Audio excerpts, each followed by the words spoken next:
Bon dia a tothom, millor dit bona tarda, benvinguts i benvingudes a la 5a sessió del 8è Seminari Permanent del GESEP, que és aquest grup d'estudis de les institucions i les cultures polítiques que tenim aquí a la Universitat Pompeu Fabra. Avui tenim una sessió que anirà portada a terme per dos professors que han sigut d'aquesta casa i que ens apreciem molt, el professor Eloi Martín Corrales i el professor Alfonso Bermúdez Monviela, i la sessió porta per títol Las Españas ante musulmanes y judíos, encuentros y desencuentros en la Edad Moderna y Contemporánea. Bé, breu presentació dels dos professors que m'acompanyen avui. Eloi Martín Corrales, com ja coneixeu bé tots, ha sigut professor d'aquesta casa durant molts anys, catedràtic d'Història Moderna, investigador, sobretot sobre les relacions històriques entre el món hispànic i el món barbaresc del nord d'Àfrica, l'Imperi Otomà, molt especialitzat en època moderna, però també en contemporània, i ha treballat molt les relacions hispano-marroquines, hispano-tunisianes, el comerç marítim a Catalunya, i també totes les imatges i estereotips que s'han anat construint sobre la imatge del moro o del musulmà. I també ha treballat sobre l'esclavitud i el captiveri, i de fet ja està treballant a dia d'avui també. Com a publicacions destacades podríem destacar tres grans llibres: Comercio de Cataluña con el Mediterráneo musulmán, segles XVI i XVIII, La imagen del Magrebí en l'Espanya moderna, siglos XVI i XVIII, i també un llibre del qual n'és l'editor i participa en ell, Marruecos i el colonialisme espanyol 1859-1912. Pel que fa al professor Alfonso Bermúdez Monviela, es va doctorar a la Universitat de Saragossa. Vam tenir el plaer de tenir-lo aquí en aquesta casa durant uns quants anys quan estava investigant a la seva etapa postdoctoral. A dia d'avui ja és professor al Centre Universitari de la Defensa vinculat a la Universitat de Saragossa. Va fer una tesi sobre colonialisme espanyol a principis del segle XX, l'impacte de les guerres de Marroc a Saragossa, 1906-1927. Treballa molt sobre aquest període, sobre el colonialisme espanyol al Marroc i sobre història política i relacions internacionals. Té un llibre publicat el 2024, que hem quedat que el presentarà en aquesta casa l'any vinent, el 2027, que vayan ellos, quintas y conscripción en la Zaragoza de principios del segle XX. Ells ara mateix agafaran la paraula, us explicaran com han preparat aquesta sessió, per tant, els dono la paraula a tots dos i moltíssimes gràcies per haver acceptat participar en el seminari del GESEP. Merci. Muy bien. Moltíssimes gràcies, Belén. Bon dia a tothom, bona tarda. Bueno, lo primero, como siempre, es de recibo agradecer a tanto a la Universidad Pompeu Fabra como a la profesora María Belén Castellá por habernos invitado a esta sesión del seminario. Y efectivamente, como ha explicado, pues yo estuve aquí durante prácticamente 3 años, durante 3 cursos en la etapa postdoctoral, y bueno, pues es un placer obviamente volver a la que ha sido mi casa durante un tiempo, y además a la sala en la que di la primera conferencia en la Pompeu Fabra, que fue aquí en 2021. O sea, así que muy contento.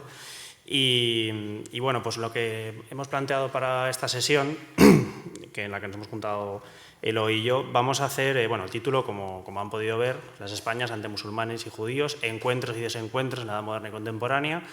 Esta intervención va a ser en formato de diálogo, dividido en 2 partes, Edad Moderna y Edad Contemporánea. Entonces, hemos planteado una serie de cuestiones.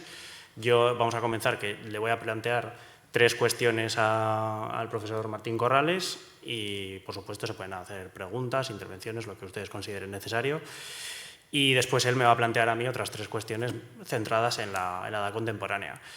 Sobre todo, la idea base de esta intervención es romper mitos de la historiografía, es decir, cuáles son imágenes tradicionales y especialmente pues qué es lo que la investigación ha conseguido desmontar y tratar de avanzar en este sentido. Así que, sin solución de continuidad, le doy la palabra al profesor Eloi Martín Corrales, mientras...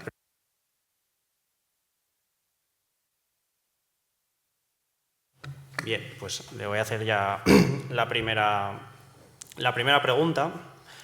Va a tener esto también un orden cronológico. Vamos a empezar con las imágenes y las relaciones de las Españas con los musulmanes y judíos en la Edad Moderna, comenzando, más o menos nuestro inicio sería con la expulsión de los judíos en 1492. Y lo que yo le quería preguntar para comenzar con este seminario es si las relaciones de las Españas con musulmanes y judíos fueron únicamente de hostilidad. Por ejemplo, con la expulsión de los judíos en 1492, la de los musulmanes moriscos en 1609-14, los enfrentamientos corsarios, los ataques de las armadas, etc. Bien, buenas tardes. Agradecer la invitación a este diálogo un poco forzado, pero bueno, los diálogos suelen ser así, ¿no? Esperemos que en el transcurso del diálogo rompamos la estructura y entonces sea ya más natural, pero en principio suelen ser siempre un poco forzados. Y voy a comenzar con un estereotipo, o una paradoja, mejor dicho. Digamos, apoyándome en este título de las Españas, uno de los mitos fundadores de esta España es el del Cid, el Cid campeador, adalid cristiano, pero que era un adalid, es decir, un guerrero, que luchó tanto con musulmanes contra cristianos como cristianos contra musulmanes. Pero no digamos de una manera coyuntural, sino que fue un poco la dinámica de toda su vida. Y de otros muchos héroes o supuestos héroes hispanos ocurrió exactamente lo mismo. Es decir, que lucharon a favor de uno, a favor de otro, independientemente del credo. Y por otra parte, hay que tener en cuenta que nunca hubo un enfrentamiento total entre el Islam y la cristiandad. Hubo enfrentamientos entre cristianos aliados a musulmanes contra musulmanes aliados a cristianos. Esa siempre ha sido la tónica a lo largo de los siglos. Nunca hubo un enfrentamiento total entre uno y otro. Y si quieren ustedes recurrir a la más rabiosa actualidad, pues tienen ahí los ejemplos de musulmanes enfrentados entre sí, la guerra de Irán, pero también pueden coger el caso de Israel, donde a pesar del genocidio practicado sistemáticamente por el gobierno israelí contra los palestinos, existen palestinos que están apoyando y están luchando con el ejército de Israel. Como ya sabéis, lo que seguir las noticias puntualmente. Y hay también todos aquellos ciudadanos árabes de Israel que, aun siendo ciudadanos de segunda, tienen una actitud ambigua. Unos apoyan a los palestinos sin poder hacerlo abiertamente y otros apoyan abiertamente a Israel.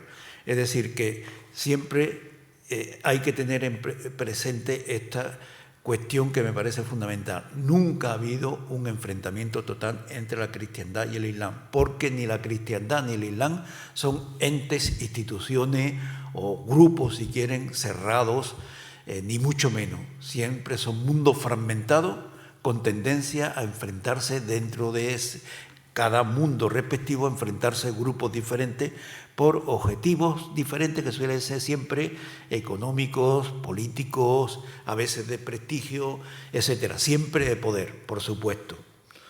Así que esa idea me parece que es fundamental.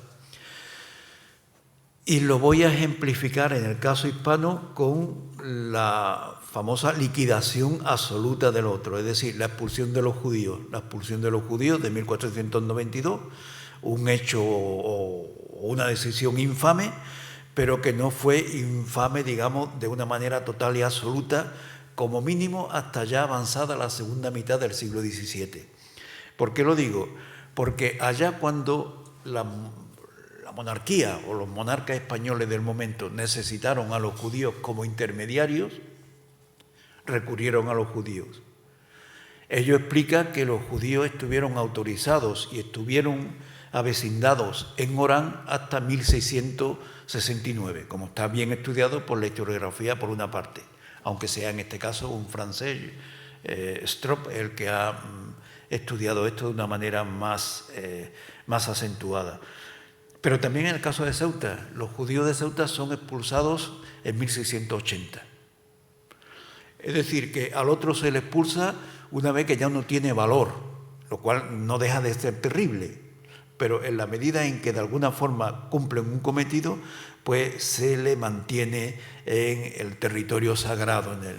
En el caso de los judíos se trata muy bien de ese papel de intermediario que siempre jugó entre el Islam y la cristiandad, ese papel especial, y sobre todo un papel desempeñado en el Islam que le otorga de alguna forma el control de las actividades económicas internacionales, el gran comercio, el comercio internacional, que les hace indispensable, pero también hace indispensable a los judíos a los europeos, entre ellos a los monarcas españoles, es un intento de penetrar militarmente o económicamente en el Magreb o en el Imperio Otomano. Así que eso explicaría que la hostilidad no fue absoluta y cerrada en un caso. En el caso de los musulmanes, que a la altura del comienzo del siglo XVII ya suelen ser llamados moriscos, una forma, digamos, degradante de llamarlos. Bien, hay que discutir en primer lugar, y es una discusión muy importante, sobre si la expulsión fue total o no, si muchos consiguieron evadir la expulsión. Hay todo un debate. El otro debate es cuántos lograron volver. Es un debate abierto que, lógicamente, no estamos en condiciones de cerrar de una manera completa y absoluta. Es un debate vivo y que seguirá vivo durante mucho tiempo. Pero lo que hay que tener en cuenta es que entre 1609 y 1614, cuando se expulsa a la gran mayoría de los moriscos musulmanes autóctonos, a las costas españolas van llegando grupos y grupos de musulmanes que no tienen, por lo que se ve hasta el momento, por lo que se ha publicado hasta el momento, ningún inconveniente a ser acogidos, entre comillas, por la sociedad española. Quien ha estudiado más el tema hasta ahora ha sido, como casi siempre, Bernard Vincent, que siempre ha sido pionero en cuestionar las posiciones mayoritarias de la historiografía española y siempre ha tenido una intuición magnífica para descubrirnos temas interesantes que investigar, aunque nunca se le ha acompañado todo lo que se debería en este sentido, o no se ha seguido su ejemplo. ¿Por qué llegan grupos de musulmanes, grupos familiares extensos, para entendernos, a la península española? Bueno, porque huyen. ¿Y de qué huyen? Huyen de las hambrunas en Marruecos, en Argel, en Túnez. Hambrunas que fueron tan repetidas como en la propia península. Como ya he sabido, no voy a insistir en esto. Huyen de las luchas intertribales o interclánicas, las venganzas. Para no perecer es mejor vivir entre fieles, incluso en el supuesto de ser reducido a esclavo, que no perder la vida, y perder la vida todo el grupo. Caso extremo. Esto Diego de Torres Villarroel lo escribió ya en el siglo XVI, que al menos unos 20.000 marroquíes se entregaron a sí mismos o a sus hijos a las autoridades o guarniciones militares de los presidios españoles en el norte de África. Posiblemente 20.000 sea una cifra exagerada, pero debió ser una cifra importante. Tenemos otro ejemplo también importante. Hacia 1850, una gran hambruna en el Oranésado hace que cientos, posiblemente miles de oraneses, con su familia y sus hijos, o a sus hijos solamente, lo entregan a las autoridades militares, aunque lo conviertan en esclavos para salvar la vida de estos individuos. Y seguramente hay más episodios de eso que desconocemos. La desesperación empuja a los individuos a emigrar. Esto es una emigración forzada por unas circunstancias especialmente dramáticas. Pero hay otros individuos que vienen por el deseo de romper las ataduras que aún no hemos estudiado muy claramente por qué huyen de su país de origen. Estoy estudiando últimamente el caso de una mujer, ya un ejemplo muy tardío, tan tardío como 1870. Una mujer marroquí, por supuesto, debía ser de la tribu de Farjana, o una de las tribus cercanas a Melilla, que se refugia en Melilla con sus hijos. Y acto seguido, el marido y la familia del marido la reclaman las autoridades españolas. Nos tenéis que entregar a esta mujer porque es musulmana. Y ahí se inicia un debate que sigo a través de la documentación española, no a través de la documentación marroquí, que no existe. Existe un debate sobre si era pertinente o no entregar a esa mujer al marido, que era un maltratador, etcétera. Es decir, un asunto tan moderno, de una modernidad realmente impresionante. Es decir, que el otro no es expulsado y el otro no solamente es convertido en esclavo y el otro es admitido, hasta tal punto de que se va formando una población de musulmanes libres que viven en España. Ese grupo no solamente es alimentado por esos que huyen y que son acogidos y no son convertidos en esclavos, esto es importante, sino que se ve aumentado por aquellos esclavos que han conseguido la libertad porque su amo le ha concedido graciosamente la libertad, o porque era ya muy viejo y era un inútil, o porque se ha ganado con su trabajo propio el poder comprar la libertad, y se ha ido formando un creciente número de esclavos en determinadas ciudades españolas, sobre todo en el sur. Y que para algunos sectores de esa autoridad española es un peligro, puede ser una quinta columna. Y para la Iglesia es una ocasión de lucirse. Tenemos una tarea, convertir al infiel, convertirlo para que de una manera ya segura pueda vivir con nosotros para toda la eternidad, digamos. Es decir, que hay toda una variedad de tratamiento al otro, que el enfrentamiento total y absoluto que parte de la historiografía española, no me refiero ya a los sectores xenófobos de nuestra sociedad, que siempre están presentes y que en la actualidad son tan presentes, sino a la propia historiografía, que se supone que en buena parte no es ultra, se supone que en buena parte no es xenófoba, pues esta historiografía o sector mayoritario de la historiografía española o catalana sigue de alguna manera dando munición a aquellos que alimentan que entre el Islam y la cristiandad el único diálogo posible es la fuerza, la violencia. Bueno, no debe extrañar tampoco porque desde 1996 en Somalia hasta en la actualidad, con lo que está pasando en Palestina, Líbano e Irán, es obvio que Occidente se demuestra absolutamente incapaz de ofrecer otra alternativa al Islam que el aplastamiento, la guerra, la destrucción, etc. Bien. Perfecto. Creo que ya Sí, me he ¿no? pasado. Entonces vemos que no hay únicamente hostilidad, sino que hay una conjunción de relaciones de tipo, por ejemplo, con Marruecos, como podría ser con el vecino, que unas veces pues, hay hostilidad, otras veces hay intercambio, unos se refugian en una orilla, otros se refugian después en la otra. Por lo tanto, vemos que este constante enfrentamiento entre la cristiandad y el islam, pues que tiene unos matices bastante fuertes. Siguiendo con estas cuestiones mayoritarias de la historiografía, claro, tenemos la idea de este rigorismo religioso de la monarquía, pues aquí solo puede haber pues, cristianos viejos incluso, pero claro, eso significaría que este rigorismo religioso de la monarquía en las relaciones con musulmanes y judíos realmente es atemperado por el pragmatismo, es decir, que sí, está muy bien este rigorismo, pero realmente cuando vamos caso por caso, esto no es así, en absoluto. Naturalmente, a pesar de todo y a pesar de que no estoy yo aquí, digamos, atemperando ni mucho menos ni blanqueando la política de los monarcas españoles, ni negando la enorme violencia que hubo entre ambas partes. No. Quiero que se me entienda bien. Simplemente estoy tratando de matizar para que tengamos una visión más clara de lo que sucedió en aquellos siglos, que nos puedan servir de orientación para el presente y lo venidero, si es que existe algún venidero para la humanidad.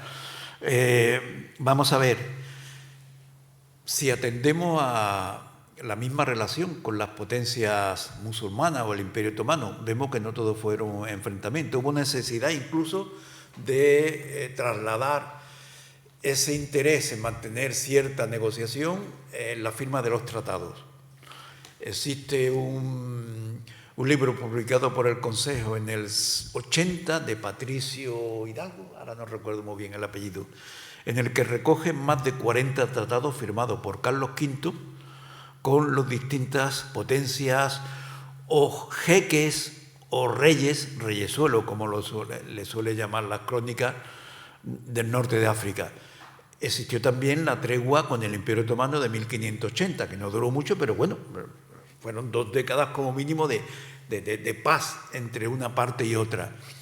La contabilidad de esos tratados, que en el caso de Túnez fueron absolutamente mayoritarios, debe ser puesta también en relación con las complicidades. Por ejemplo, a pesar de la hostilidad manifiesta entre la monarquía española y los sultanes otomanos, siglo XVI, XVII y mitad del XVIII, hubo una complicidad muchas veces manifiesta de combatir los dos o resistir los dos la presión del turco.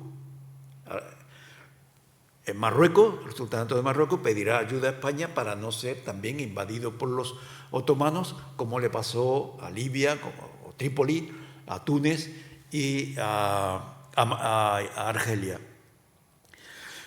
Pero también vemos que llegan enviados argelinos a España, como en 1701, que buscan la complicidad de España para atacar a Marruecos. Tenemos un embajador turco que llega a Madrid en 1649 como un embajador, y desde entonces una calle de Madrid se llamó la calle del Turco, que fue la que asesinaron a Prim, hasta que ya desapareció últimamente como tal calle.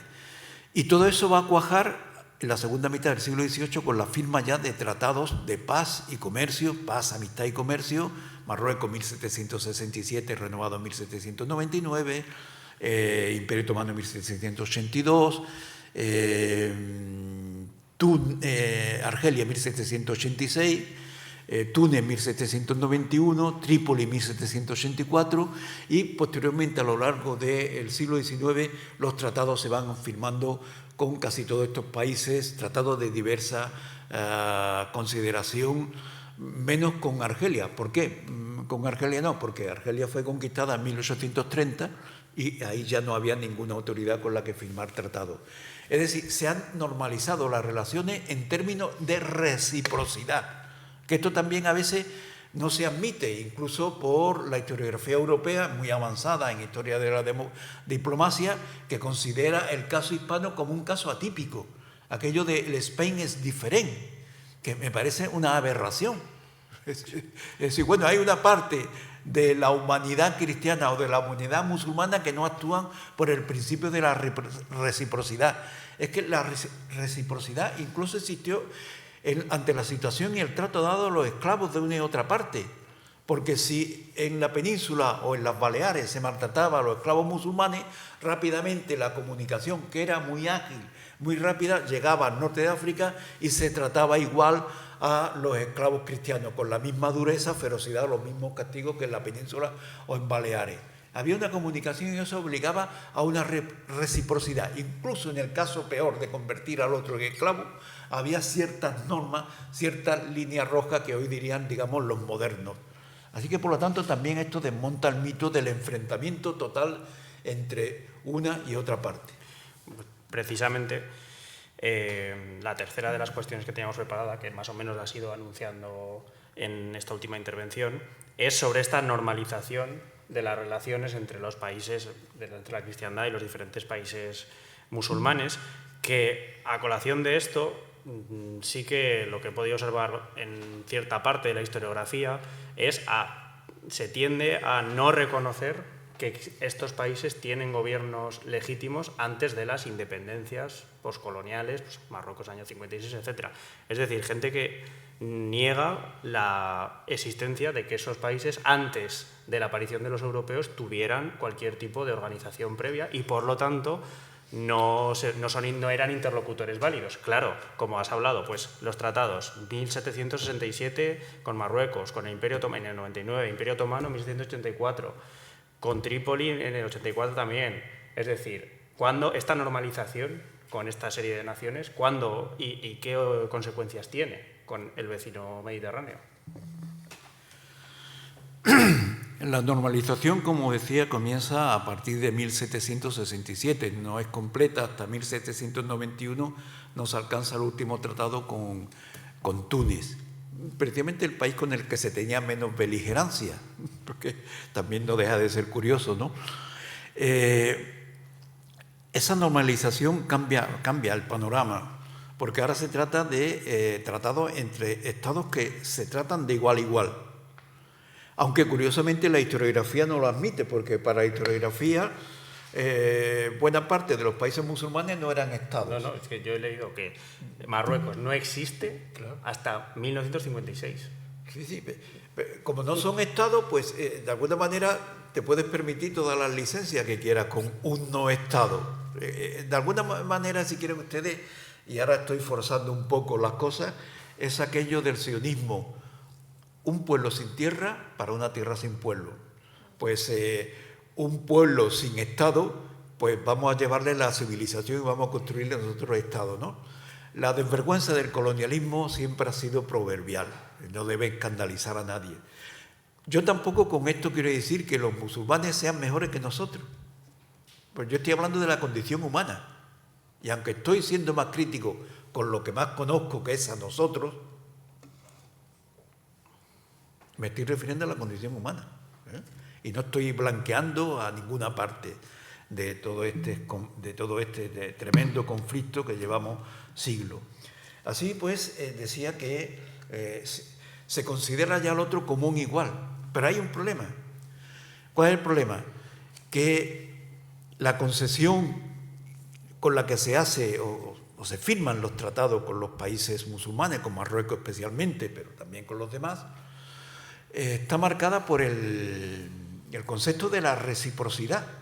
Inmediatamente uno de los primeros capítulos de los tratados, que prácticamente está copiado uno de otro, es que los ciudadanos, bueno, habla más bien de los súbditos, porque todavía estamos en el siglo XVIII, los súbditos de un monarca tendrán los mismos derechos que los del monarca fulano cuando visite su territorio o se instale en su territorio. Es decir, una reciprocidad absoluta. Pero para que la reciprocidad fuera realmente absoluta, debía de contar con mecanismos que la asegurara. ¿Qué mecanismo era eso? Los embajadores y los cónsules. España rápidamente establece, no embajadores, pero cónsules generales, que hacía la figura de embajador, y cónsules y vicecónsules en las ciudades más importantes de Marruecos, de Argelia hasta 1830, de Túnez, de Trípoli y del Imperio Otomano. Pero normalmente los países musulmanes rehusaron ejercer este derecho por diversas razones que yo todavía no termino de entender o no he leído nada que me satisfaga al respecto. Y se delega la defensa de los derechos, de los bienes, de las propiedades, la seguridad de sus vidas de los súbditos marroquíes en el monarca español, de los súbditos argelinos en el monarca español, etc. Lo cual eso sí que va de alguna manera creando, básicamente de la orilla norte del Mediterráneo, pues la idea de que realmente debemos civilizarlo. Pero civilizarlo significa dominarlos y someterlos a nuestros intereses, a la consecución de nuestros intereses, sean económicos, estratégicos, políticos, a veces de prestigio, a veces matamos por prestigio. Pues bueno, parece que sí que desde estas firmas de tratados del siglo XVIII al menos existe una serie de paraguas o de mecanismos basados en la igualdad soberana o el principio de no intervención o de no injerencia, es decir, que un Estado se compromete porque reconoce al otro de igual a igual, se compromete a no intervenir en los asuntos de los otros. Pero esto va a cambiar. Sí, totalmente. Y esto va a cambiar en el siglo XIX. Sí. El ejemplo paradigmático es Marruecos. España defiende desde 1767 la soberanía e integridad de Marruecos. Sobre todo frente a la incapacidad para defender el sur español y el imperio español frente a la todopoderosa Inglaterra, frente a la incapacidad de defender la propia península frente a los franceses, la invasión napoleónica, la intervención de los 23.000 hijos de San Luis que echa por tierra el trienio liberal, y el máximo interés era establecer una defensa en el sur, y la defensa en el sur la debía proporcionar el sultán de Marruecos, que debía contener a los franceses la raya con Argelia, la frontera con Argelia. Y por eso se defiende a ultranza esa idea. Ahora, bien, va pasando el tiempo y es obvio que la presión imperialista franco-inglesa va haciendo mella en Marruecos. En Argelia ya ha comenzado en 1830, y los gobernantes españoles, en lugar de seguir resistiendo, seguir apoyando al sultán de Marruecos, se apuntan a la carrera imperialista, de manera vergonzosa al principio y ya después, a finales de siglo, de manera descabellada. 1880 es la Conferencia de Madrid, que reafirma la capacidad de las potencias europeas de proteger a los súbditos de los países musulmanes, en este caso de Marruecos. Y eso, lógicamente, va a ser un clavo más en la tumba, digamos, del imperio marroquí como imperio soberano. En el caso del Imperio Otomano pasa un poco similar, pero claro, ahí España no tiene tanta presencia como en Marruecos, es epidérmica, pero está ahí, están las órdenes religiosas, los franciscanos, que son custodios de algunos lugares emblemáticos de la cristiandad. Eso posibilita que la monarquía se presente como la valedora de los cristianos católicos. Hasta no hace mucho la monarquía española se autotitulaba también, entre otros muchos títulos, rey de Jerusalén y de Algeciras. Era curioso, divertido, era de Jerusalén y de Algeciras. Bueno, como Serrat, ¿no? Y al final, pues España debería haber defendido la integridad del Imperio Otomano, debería haber defendido la creación de una nación árabe en los territorios árabes del Próximo Oriente, y sin embargo al final de alguna manera bajó la cabeza y asumió ese reparto vergonzoso colonial del Próximo Oriente entre Francia e Inglaterra, que es el origen de todos los males que actualmente nos atormentan, pero especialmente a los sirios, a los libaneses, a los palestinos, a los iraníes, etcétera, etcétera. Estupendo. Pues ahora me tienes que preguntar tú a mí, porque la pregunta que está comentando ahora Eloy precisamente nos hila con esto que íbamos a hablar. Pues de ahí ya lo que queda, es decir, donde lo he dejado yo es cómo se va a concretar ese proyecto colonial de España en Marruecos. Venga, el papel. Gracias. Pues efectivamente, bueno, lo que hemos visto hasta ahora es que en el siglo XVIII, pues sí que las relaciones con Marruecos pues siguen una lógica fronteriza, es decir, y diplomática relativamente pragmática. Sí que hay conflictos, pero también hay tratados, intercambios comerciales, etc. Por lo tanto, la relación España-Marruecos hasta el siglo XIX es una relación como un vecino, con el que se mantienen relaciones complejas y cambiantes. Pero el gran cambio va a venir a partir del siglo XIX, y especialmente tras la pérdida del imperio americano, no del 1898, que me lo dijiste ayer, sino de las colonias de los virreinatos, etc. Sobre todo porque España entra en el siglo XIX con una profunda crisis también de identidad nacional.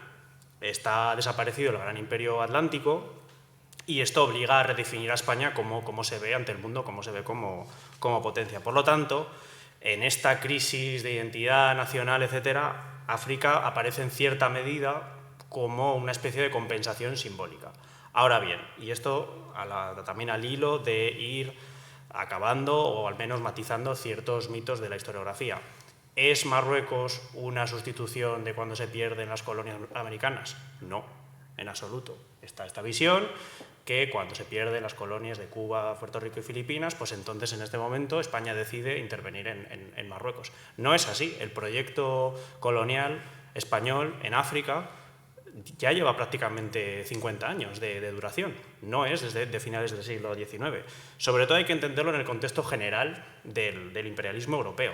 Y aquí, lo ha mencionado Eloy, hay un momento clave muy importante que es la ocupación francesa de Argelia, en 1830, porque esto enciende todas las alarmas del colonialismo europeo y especialmente del colonialismo español.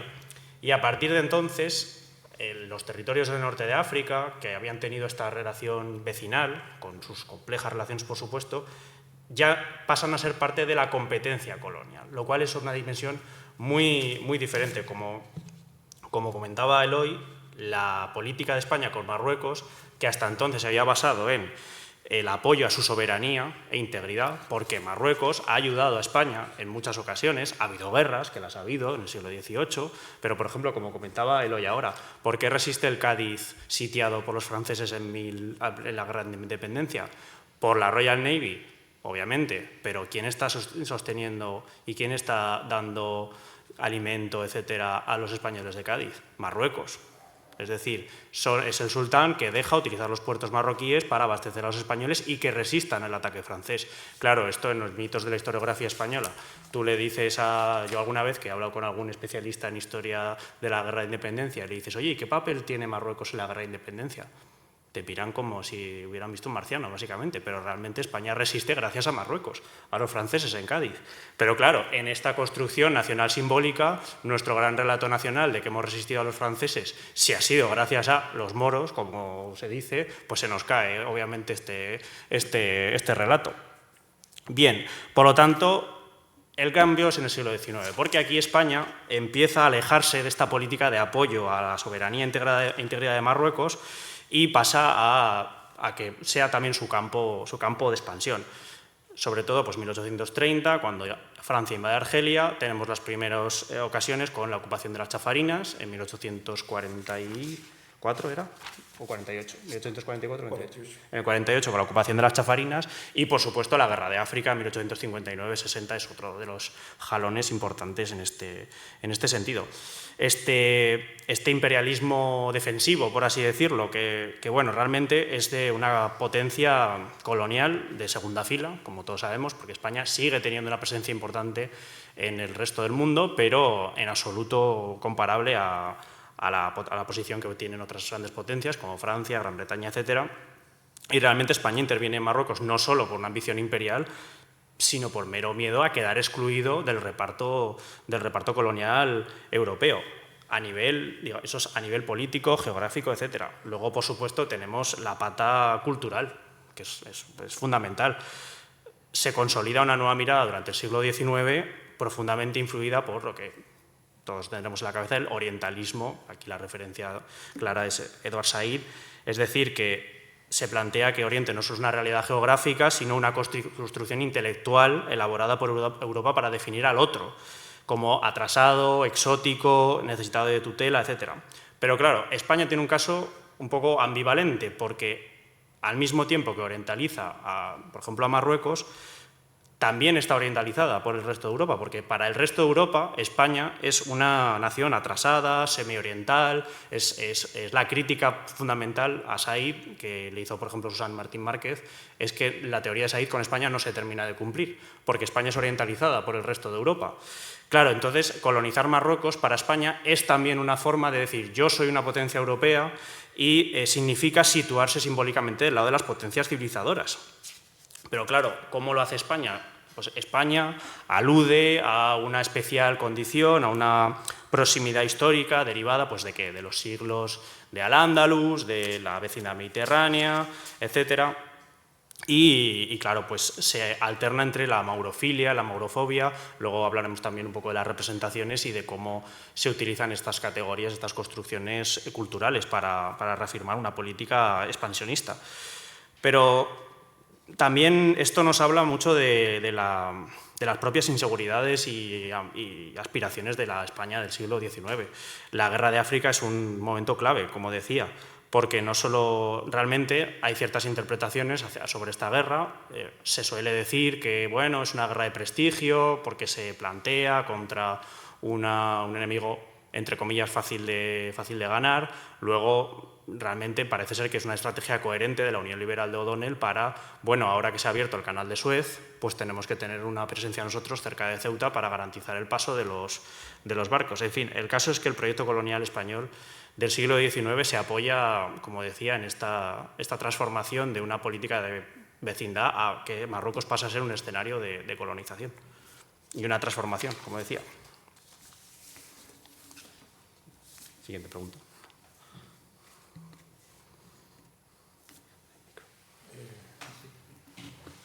Bueno, prácticamente hemos llegado al protectorado. ¿Cambia algo las imágenes, representaciones, el trato para con musulmanes y judíos en el protectorado? Sí, eso sin duda. Perdonad que nos vayamos cambiando el papel, es que solo tenemos uno.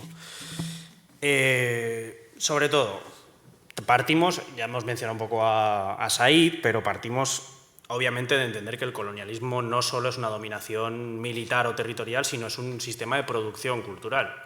Es decir, que crea o funciona mediante la construcción de jerarquías simbólicas, el nosotros contra el ellos. Y en este sentido se crean lo que llamarían Stoller las gramáticas de la diferencia, o sea, lenguajes de diferenciación destinados a justificar el qué, pues una superioridad moral, política, civilizatoria de esta potencia colonizadora. Por lo tanto, el protectorado español en Marruecos, que realmente más que el protectorado español es del ejército español en Marruecos, como bien lo hemos hablado en muchas ocasiones, no solo es una experiencia militar y administrativa, sino que también es un laboratorio de producción de imágenes, discursos y estereotipos sobre el otro. ¿Por qué? Porque España necesita justificar su presencia en Marruecos. Y para ello construye todo un aparato cultural destinado a ello, porque Marruecos es descrito, clasificado, fotografiado, cartografiado. Los cartógrafos son muy importantes en esta época, es decir, todos estos mapas que se levantan de ciudades, etc. Es narrado por militares, diplomáticos, periodistas, arabistas, médicos, meros propagandistas, y en este sentido el protectorado genera todo un sistema de producción de saber colonial o de archivo colonial, si se prefiere, con otros términos historiográficos. Pero, ¿cómo se representa a los musulmanes y judíos, o por lo menos, cuál es la narrativa que engloba todo esto? Bueno, para empezar, como decía, España lo que alude es una peculiaridad, que es esta proximidad histórica entre España y Marruecos, es decir, intentan presentarse no como una potencia imperial agresiva, sino como una nación especialmente preparada para comprender y proteger al pueblo marroquí, debido a que pues, este pasado andalusí, etc. Por lo tanto, se presenta como protectora o tutora de la amiga del pueblo marroquí, vamos a ir a llevarles la civilización, no a diferencia de, por ejemplo, los franceses o los británicos, que ellos lo que van a hacer es pues, llevarse los recursos, etc. Esto realmente no nos sorprende en absoluto porque todos los colonialismos se presentan a sí mismos como excepcionales. Los portugueses, por ejemplo, con el lusotropicalismo de Gilberto Freire, pues hablaban de lo mismo, es decir, los que colonizan son otros. Nosotros lo que hacemos realmente es llevar la civilización a estos pueblos.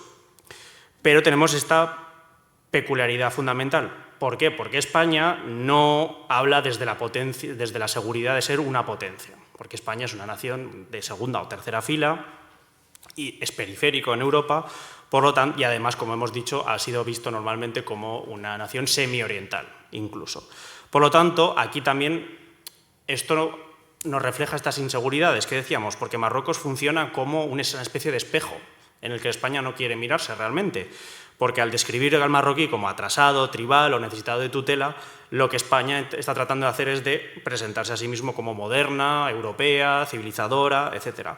Por lo tanto, el marroquí, el moro, como bien sabemos, puede aparecer además de forma muy ambivalente, porque puede ser una figura pintoresca, un aliado militar, el sujeto tutelable, pero siempre dentro de una estructura de desigualdad colonial. Por ejemplo, me gusta utilizar en este caso las aportaciones del teórico postcolonialista Homi Bhabha, porque habla siempre de la ambivalencia del discurso colonial. Porque el colonizado nunca aparece únicamente como un enemigo absoluto o como un sujeto completamente inferior, porque el colonialismo necesita producir figuras ambiguas, parcialmente imitables, pero al mismo tiempo también amenazantes. Y, por ejemplo, creo que esto se ve muy claro en el caso español, porque el musulmán marroquí puede ser fanático, tribal, incapaz de autogobernarse, pero al mismo tiempo, en ciertas ocasiones, se le representa como noble o un guerrero admirable. En fin, por ejemplo, pues los trabajos de Gemma Torres nos hablan del tema de la virilidad y cómo la masculinidad nacional española se crea en contraste con estas figuras del guerrero rifeño, del guerrero marroquí, etcétera, porque aparece simultáneamente como un enemigo, pero también como un espejo, porque es fanático y tribal, pero al mismo tiempo representa esta virilidad del combatiente, primitiva, pero bueno. En fin, eso con respecto a los musulmanes, en este caso los marroquíes, que son los que más conozco. ¿Qué ocurre con los judíos, sobre todo con los judíos marroquíes? Bueno, esto Eloy lo ha mencionado brevemente, realmente ocupan una posición diferente dentro de este esquema, de este sistema colonial de la diferencia. Las comunidades judías son incorporadas al discurso colonial, sobre todo como son los intermediarios culturales, intermediarios económicos. Por ejemplo, se habla cuando España entra en Tetuán en 1860, pues se dice que los judíos han recibido a los españoles como libertadores porque por fin van a acabar de esta tiranía a la que se tienen sometidos las autoridades tetuaníes, etcétera, etcétera. Y realmente este filosefardismo permite representar a los judíos marroquíes como también descendientes de los expulsados en 1492. Por lo tanto, en realidad tiene una especie de vínculo histórico entre España y Marruecos, pero claro, realmente esta inclusión, si lo pensamos, es selectiva y es funcional, porque los judíos son valorados porque pueden desempeñar un papel útil para la colonización. ¿Por qué? Porque son traductores, comerciantes, son mediadores. En otras palabras, también están inscritos y son utilizados por la producción cultural del colonialismo y son, sobre todo, clasificados por su utilidad política y simbólica.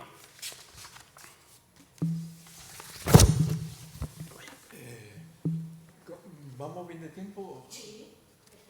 Porque tenemos para hablar ¿cuánto?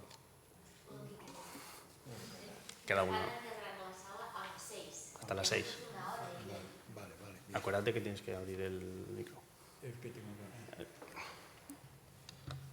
Bueno, pues sí, hemos hablado ya de lo que fue el protectorado y la presencia colonial española en Marruecos, sin olvidar el ex-Sáhara español. ¿Qué herencia queda de todo eso? Muy bien. Pues herencias coloniales. A ver, memoria, y que bueno, aquí sobre todo alguna sabe más que yo de este tema, pero bueno, espero no decir ninguna tontería. Bien, herencias coloniales, ¿cuáles siguen presentes? ¿Qué imaginarios construidos durante el protectorado y el franquismo continúan en la España contemporánea? Bueno, para empezar, lo primero, muy importante, el final del protectorado no supone el final de los imaginarios coloniales. Tenemos que distinguir siempre entre colonialismo y colonialidad, que no es lo mismo. Colonialidad entendida, como diría Ángel Maldonado Torres, como los valores o lo que queda en la mentalidad. Es decir, son estructuras que pueden desaparecer jurídicamente, el colonialismo puede desaparecer jurídicamente, pero sobrevive que los lenguajes, los estereotipos, las jerarquías simbólicas, es decir, que por mucho que no haya ya colonialismo, por lo menos de forma formal, sigue existiendo en la mente y en las costumbres de muchas personas. En el caso español, hay una particularidad muy importante con respecto a otras naciones europeas, y es que esta experiencia colonial nunca ha sido realmente plenamente asumida como parte central de la memoria nacional. Esto lo hablaba el otro día con una especialista en transición que me comentaba, es que realmente todo lo de Marruecos en estos momentos, pues a nadie le importaba, por así decirlo, o no se han hecho realmente estos grandes debates que ha podido haber en Francia, en Reino Unido, pues Francia con Argelia, Reino Unido con la India, etcétera, o incluso hasta en Portugal, con Brasil, etcétera. En España nunca ha habido realmente un gran debate público de la memoria del colonialismo. Ha habido, porque si digo que no ha habido absolutamente nada, mi amiga Andrea me mata, pero sí que ha habido intentos por hablar de esta memoria, pero realmente nunca ha formado parte de la agenda pública. La historia de España del protectorado español en Marruecos. No existe la ley de memoria democrática, no aparece, por ejemplo. Y tampoco debemos olvidar lo que le debe el franquismo a la guerra colonial, a la guerra del Rif, por ejemplo, que no he hablado de que la guerra del Rif, cuando se producen las masacres, cuando se producen las víctimas, etcétera, lo que hace es radicalizar todo el discurso contra los marroquíes, etcétera. No olvidemos que, bueno, buena parte de los militares que protagonizan el golpe de 1936, ¿de dónde vienen? Pues del ejército de África. Si bien, obviamente, gran parte de los militares del ejército republicano también, obviamente. Está emergiendo cada vez más un debate muy interesante sobre cuáles son estas influencias de la guerra colonial, de la guerra del Rif, en la guerra civil española, porque se había asumido de una forma más o menos natural, siguiendo, por ejemplo, las ideas de Sebastián Balfour, que lo que se ha producido en las colonias después se aplica a la metrópoli. Hoy en día esto se está poniendo en duda muy, muy, muy fuertemente, es decir, que realmente la guerra civil española tiene una serie de particularidades que no tienen que ver con la realidad colonial. Otra cosa es que los militares españoles, como la guerra que conocen es la guerra que han hecho en el protectorado, son esos los métodos que aplican. Pero este trasvase del moro al rojo no es tan claro como parecía, por ejemplo, hace unos cuantos años. Pero el franquismo, ¿cómo toma esta relación con el mundo árabe, con el mundo musulmán? Pues es bastante ambivalente, porque también, por ejemplo, durante los años de la Segunda Guerra Mundial, de la posguerra, etcétera, el régimen, aislado de la comunidad internacional, intenta proyectar una imagen de España como una nación especialmente cercana al mundo árabe. Toma ciertos elementos anteriores, esta hermandad hispano-marroquí, la herencia andalusí, y se presenta como una especie de puente entre Europa y el mundo árabe. De hecho, las relaciones del franquismo con el mundo árabe son mucho más cercanas de lo que podríamos imaginar a primera vista. Y claro, cuando se acaba la dictadura, llega la época democrática, la transición democrática, etcétera, ¿cómo ha permeado todo esto? Bueno, a nivel, por ejemplo, ¿cómo ha lidiado el Estado español con estas realidades?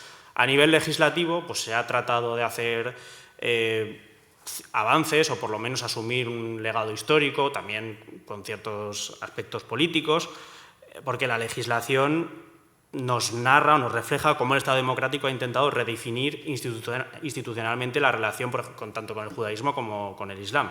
En el caso judío, el ejemplo más evidente, la ley de concesión de nacionalidad española a los sefardíes. Esta ley que fue presentada como una especie de reparación histórica hacia los descendientes de los judíos expulsados en 1492, como una especie de símbolo de reconciliación con Sefarad. Bueno, más allá de las implicaciones jurídicas, lo que revela es que la democracia española intenta incorporar el pasado judío al relato nacional contemporáneo y además lo reinterpreta como una especie de parte del patrimonio cultural español, y lo que tiende realmente es a construir una especie de imagen idealizada o romántica del sefardí como el español sin patria, que en realidad lo que hace también es dejar en segundo plano otras cuestiones también a debatir, como podría ser la historia del antisemitismo o las historias de las expulsiones y las tensiones reales entre España y las comunidades judías. En el caso del Islam, en el caso de la relación con el Islam, institucionalmente sí ha habido una transformación importante, sobre todo un momento clave es el acuerdo de cooperación entre el Estado español y la Comunidad Islámica de España, mediante el cual el Estado español reconoce oficialmente al Islam como confesión, se llama de notorio arraigo, es decir, porque hay un importante arraigo en el territorio español, lo cual implica un reconocimiento de la asistencia religiosa islámica, la enseñanza religiosa en centros públicos o la regulación de los espacios de culto, con la serie de tensiones que estamos viendo de hace unos 30 años en adelante. Y, por lo tanto, se tiene que integrar jurídicamente tanto al judaísmo como a los musulmanes como parte estable de una realidad social española contemporánea, porque es que es lo que hay. Son una parte, obviamente, de la España de hoy en día.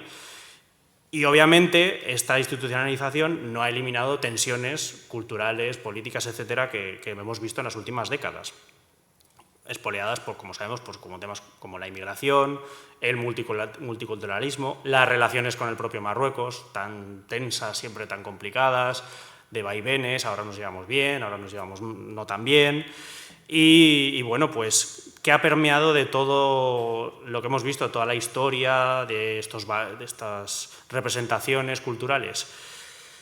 Pues yo creo que es importante evitar interpretaciones demasiado simples. Es decir, no se trata de afirmar que el discurso colonial del protectorado ha sobrevivido intacto hasta el día de hoy, pero sí que, porque obviamente las sociedades han cambiado mucho, no es lo mismo hoy que hace 100 años.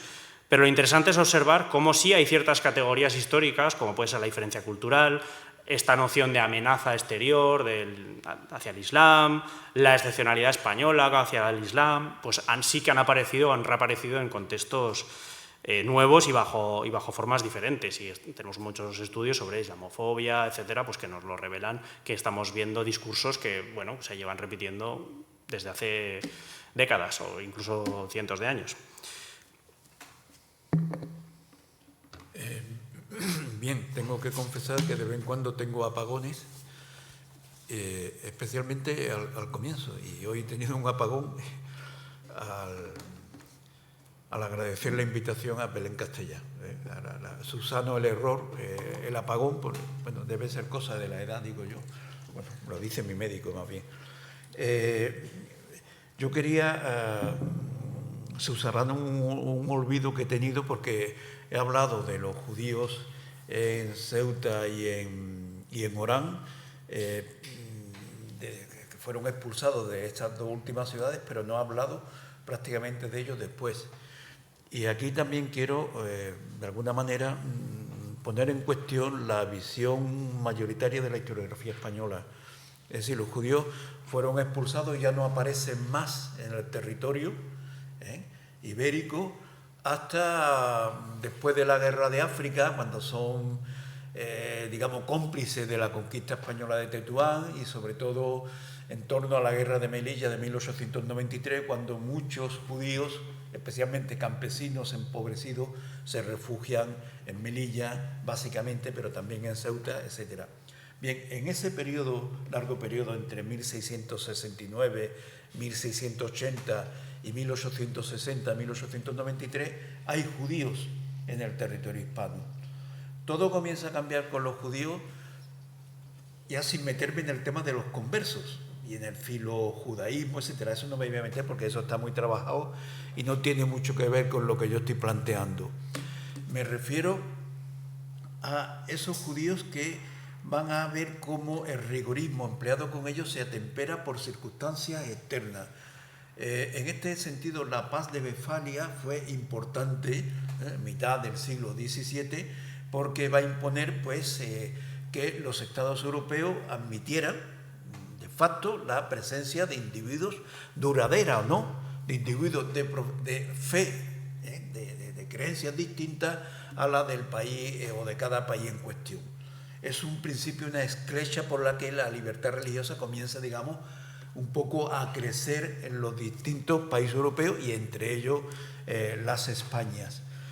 Hasta entonces había sido usual que cuando por los azares del corso o de la navegación una nave española apresaba a una inglesa o una francesa y encontraba judíos, no digamos ya una nave marroquí con judíos, los esclavizara, etcétera, o los pusiera en prisión a la espera de su rescate. A partir de la paz de Westfalia, las cosas comienzan a cambiar y hay que respetar el pabellón bajo el que se navega, sobre todo si el pabellón bajo el que uno navega es un pabellón mucho más poderoso que el tuyo, como era el caso de España con respecto a Inglaterra, Francia, por no ampliar a otras potencias. Es decir, a partir de ahí los judíos ya no son reducidos a esclavos, son dejados libres.